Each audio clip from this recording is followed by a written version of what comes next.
ॐ शुक्लाम्बरधरं विष्णुं शशिवर्णं चतुर्भुजं प्रसन्नवदनं ध्यायेत् सर्वविघ्नोपशान्तये। गुरुर्ब्रह्मा गुरुर्विष्णुः गुरुर्देवो महेश्वरः, गुरुः साक्षात् परं ब्रह्म तस्मै श्रीगुरवे नमः। श्रीमद्भगवद्गीता विभूतियोगो नाम दशमोऽध्यायः। श्रीभगवान् उवाच भूय एव महाबाहो शृणु मे परमं वचः, यत्तेऽहं प्रीयमाणाय वक्ष्यामि हितकाम्यया। न मे विदुःसुरगणाः प्रभवं न महर्षयः, अहम् आदिर्हि देवानां महर्षीणां च सर्वसः। यो माम् अजम् अनादिं च वेत्ति लोकमहेश्वरम्, असम्मूढः समर्थ्येषु सर्वपापैर्प्रमुच्यते। बुद्धिर्ज्ञानम् असम्मोहः क्षमा सत्यं दमः शमः, सुखं दुःखं भवो अभावो भयं च अभयम् एव च। अहिंसा समता तुष्टिः तपोदानं यशो अयशः, भवन्ति भावा भूतानां मत्त एव पृथक्विधाः। महर्षयः सप्त पूर्वे चत्वारो मनवस्तथा, मद्भावा मानसा जाता येषां लोक इमाः प्रजाः। एतां विभूतिं योगं च मम यो वेत्ति तत्त्वतः, सो अविकम्पेन योगेन युज्यते नात्र संशयः। अहं सर्वस्य प्रभवो मत्तः सर्वं प्रवर्तते, इति मत्वा भजन्ते मां बुधा भावसमन्विताः। मच्चित्ताः मद्गतप्राणाः बोधयन्तः परस्परं, कथयन्तश्च मां नित्यं तुष्यन्ति च रमन्ति च। तेषां सततयुक्तानां भजतां प्रीतिपूर्वकं, ददामि बुद्धियोगं तं येन माम् उपयान्ति ते। तेषामेव अनुकम्पार्थम् अहम् अज्ञानजं तमः, नाशयामि आत्मभावस्थो ज्ञानदीपेन भास्वत। अर्जुन उवाच परं ब्रह्म परं धाम पवित्रं परमं भवान्, पुरुषं शाश्वतं दिव्यम् आदिदेवम् अजं विभुम्। आहुस्त्वां ऋषयः सर्वे देवर्षिर्नारदस्तथा, असितो देवलो व्यासः स्वयं चैव ब्रवीषि मे। सर्वमेतद्ऋतं मन्ये यन्मां वदसि केशव, न हि ते भगवन् व्यक्तिं विदुर्देवाः न दानवाः। स्वयमेव आत्मना आत्मानं वेत्थत्वं पुरुषोत्तम, भूतभावन भूतेश देवदेव जगत्पते। वक्तुम् अर्हसि अशेषेण दिव्या हि आत्मविभूतयः, याभिर्विभूतिभिर्लोकान् इमां त्वं व्याप्य तिष्ठसि। कथं विद्याम् अहं योगिंस् त्वां सदा परिचिन्तयन्, केषु केषु च भावेषु चिन्त्योऽसि भगवन्मया। विस्तरेणात्मनो योगं विभूतिं च जनार्दन, भूयः कथय तृप्तिर्हि शृण्वतो नास्ति मे अमृतम्। श्रीभगवान् उवाच हन्त ते कथयिष्यामि दिव्या हि आत्मविभूतयः, प्राधान्यतः कुरु श्रेष्ठ नास्ति अन्तो विस्तरस्य मे। अहम् आत्मा गुडाकेश सर्वभूताशये स्थितः, अहम् आदिश्च मध्यं च भूतानाम् अन्त एव च।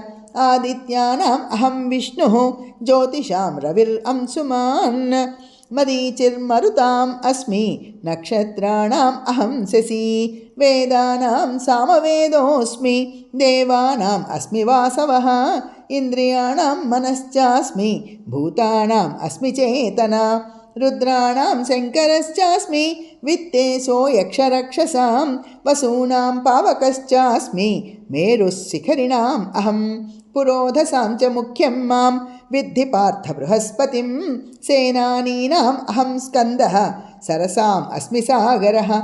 महर्षीणां भृगुरहं गिराम् अस्मि एकम् अक्षरं, यज्ञानां जपयज्ञोऽस्मि स्थावराणां हिमालयः।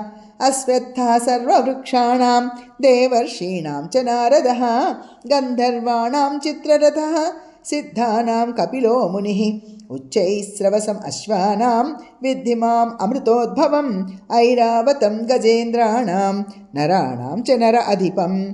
आयुधानाम् अहं वज्रं धेनूनाम् अस्मि कामधुक्, प्रजनश्चास्मि कन्दर्पः सर्पाणाम् अस्मि वासुकिः। अनन्तश्चास्मि नागानाम् वरुणो यादसाम् अहं पितॄणाम् अर्यमा च अस्मि यमः संयमताम् अहं प्रह्लादश्चास्मि दैत्यानां कालो कलयताम् अहं मृगाणां च मृगीन्द्रो अहं वैनतेयश्च पक्षिणाम् पवनः पवताम् अस्मि रामः शस्त्रभृताम् अहं जषाणां मकरश्चास्मि स्रोतसाम् अस्मि जाह्नवी सर्गाणाम् आदिरन्तश्च मध्यं चैवाहम् अर्जुन अध्यात्मविद्या विद्यानां वादः प्रवदताम् अहम् अक्षराणाम् अकारोऽस्मि द्वन्द्वः सामासिकस्य च अहमेव अक्षयो कालो धाता अहं विश्वतो मुखः मृत्युः सर्वहरश्च अहम् उद्भवश्च भविष्यतां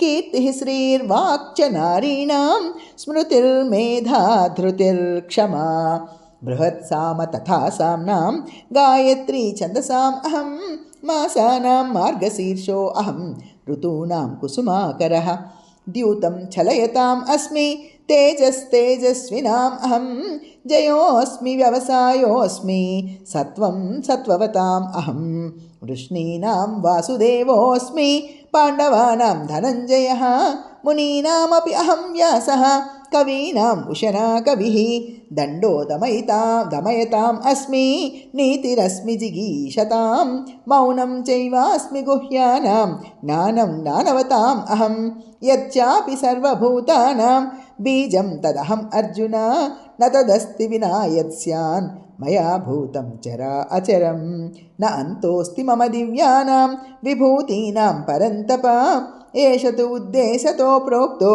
विभूतेर्विस्तरो मया यद्यत् विभूतिमत्सत्त्वं श्रीमद् ऊर्जितमेव वा तत्तद् एव अवगच्छत्वं मम तेजो अंशसम्भवम् अथवा बहूनैतेन किं नातेन तवार्जुन विष्टभ्या अहम् इदं कृत्स्नम् एक अंशेन स्थितो जगत् यद्यत् विभूतिमत्सत्त्वं श्रीमद् ऊर्जितमेव वा तत्तद् एव अवगच्छत्वं मम तेजो अंशसम्भवम् ॐ तत्सत् इति श्रीमद्भगवद्गीतासु उपनिषत्सु ब्रह्मविद्यायां योगशास्त्रे श्रीकृष्णार्जुनसंवादे विभूतियोगो नाम 10मोऽध्यायः।